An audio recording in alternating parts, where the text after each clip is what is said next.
दहशत, डर और खौफ की परिभाषा बताते हुए बीजेपी की पुलिस ने एक 6 साल के बच्चे को हिरासत में ले लिया।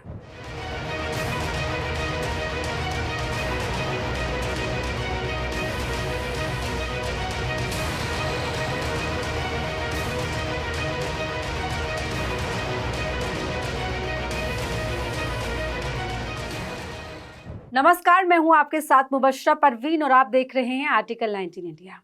दोस्तों, जिस उम्र में बच्चे खिलौनों की जिद करते हैं, खेल कूद में लगे होते हैं, उस उम्र में ये बच्चा अपने भविष्य की चिंता कर रहा है। अपने आने वाले कल को बेहतर बनाने के लिए सड़क पर उतरकर शिक्षा के अधिकार के लिए लड़ रहा है। और यही सबसे बड़ा सबूत है कि पेपर लीक और शिक्षा में हो रहे भ्रष्टाचार की मार सिर्फ आज के छात्रों पर नहीं, आने वाली पीढ़ी की उम्मीदों पर भी भारी पड़ रही है। अगर लाठी चलेगा तो पहला लाठी हम खाएंगे, अगर जेल भी जाने का मुसीबत आ जाए तो जाएंगे, गोली भी चलेगा तो खाएंगे, पर भ्रष्टाचारी सरकार को उखाड़ फेंकेंगे। दोस्तों, जब मासूम आवाज इतनी बुलंद हो तो उस सिस्टम को शर्म आनी चाहिए, लेकिन बीजेपी राज में उसका उल्टा हो रहा है। जैन अल्फा की इस बुलंद आवाज से बीजेपी सरकार इस कदर सिहर उठी कि 6 साल के बच्चे के पीछे पूरी पुलिस फोर्स को लगा दिया गया उसकी घेराबंदी करने के लिए, जैसे वो कोई बच्चा नहीं, मुजरिम हो बहुत बड़ा।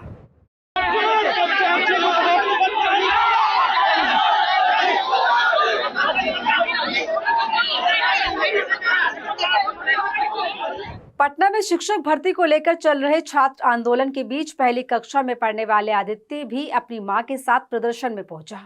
हाथ में तिरंगा, जुबान पर इंसाफ की गुहार, निडर और निर्भीक जज्बा जिसने भाजपा की पुलिस के छक्के छुड़ा दिए। आप मर्डर कर दीजिएगा, इसका मतलब एसपी है तो क्या पुलिस को यही आदेश था?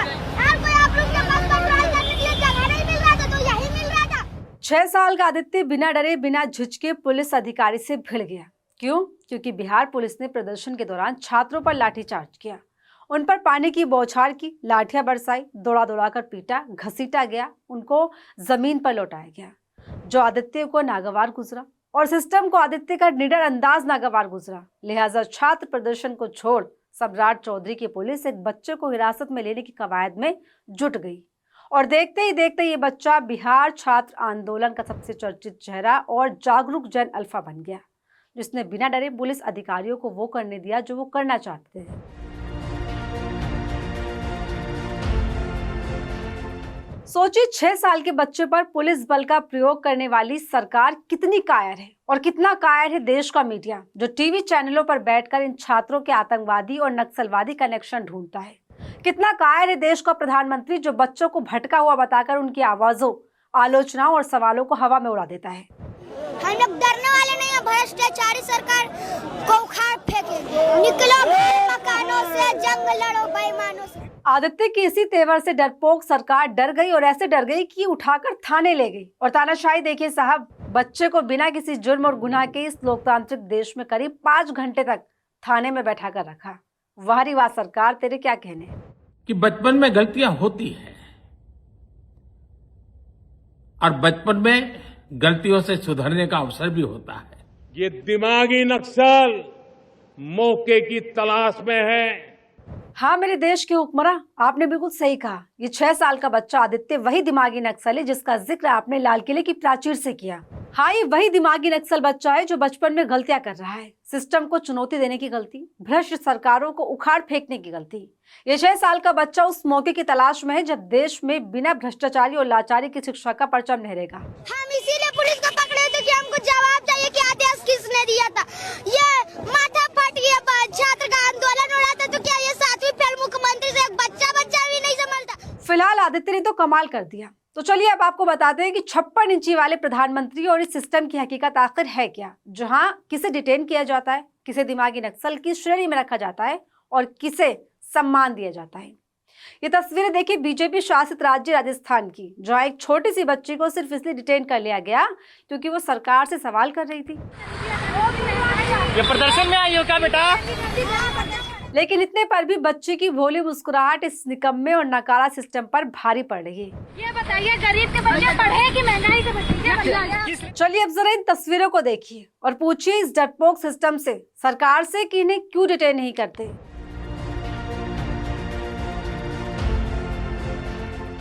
और इन्हें क्यों डिटेन नहीं करते साहब? क्यों मरने के लिए छोड़ रखा है इन मासूमों को?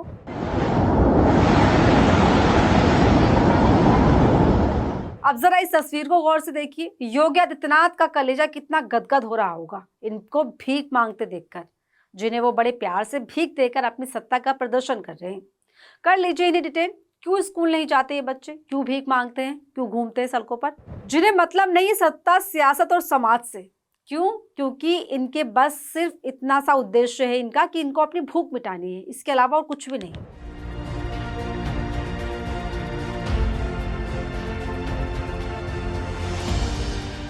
और क्यों आप इन बच्चों को डिटेन नहीं करते हैं साहब, जो नाच गा रहे हैं, रील्स बना रहे हैं, हुनर दिखा रहे हैं? क्योंकि वो आपसे सवाल नहीं कर रहे इसलिए?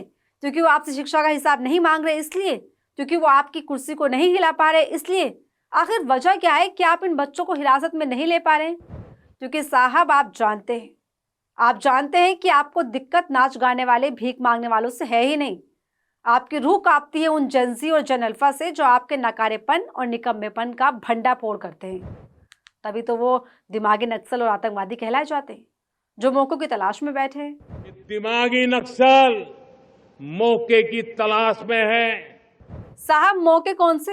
थोड़ा ये भी बता देते तो आसान हो जाता दिमागी नक्सलों को ढूंढना। लेकिन कहीं वो भी दिमागी नक्सल ये तो नहीं।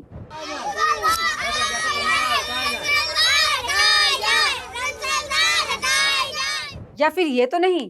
स्कूल जात को घर पर आज जो कपड़ा भरा जाते हैं।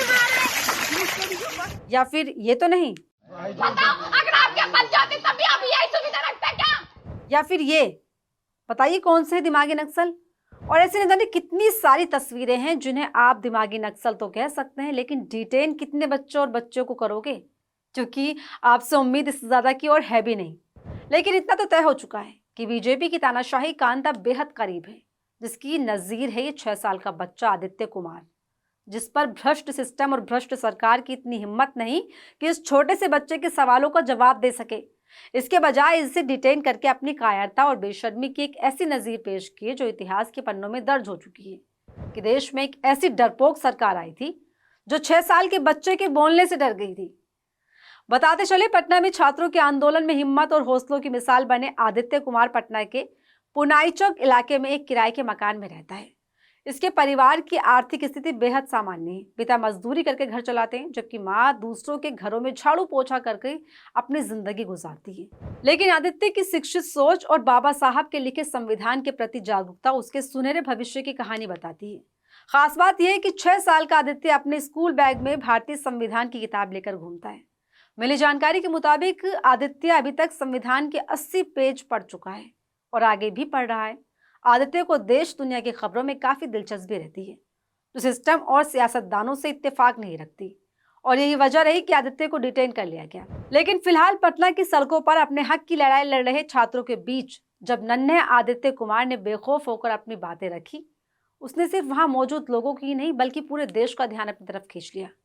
अब आदित्य केवल खबरों के लिए नहीं, जन अल्फा के लिए भी एक चर्चित और जागरूक चेहरा बनकर उभरा है, जो सत्ता की आंख में आग डालकर सवाल कर रहा है। इस वीडियो में इतना ही। आपकी आदित्य को लेकर क्या राय कमेंट बॉक्स में जरूर बताएं, और अगर वीडियो पसंद आया हो तो इसे लाइक, शेयर और चैनल को सब्सक्राइब जरूर कर लें। बाकी ऐसे ही तमाम खबरों के लिए बने रहिए हमारे साथ आर्टिकल 19 इंडिया पर। नमस्कार।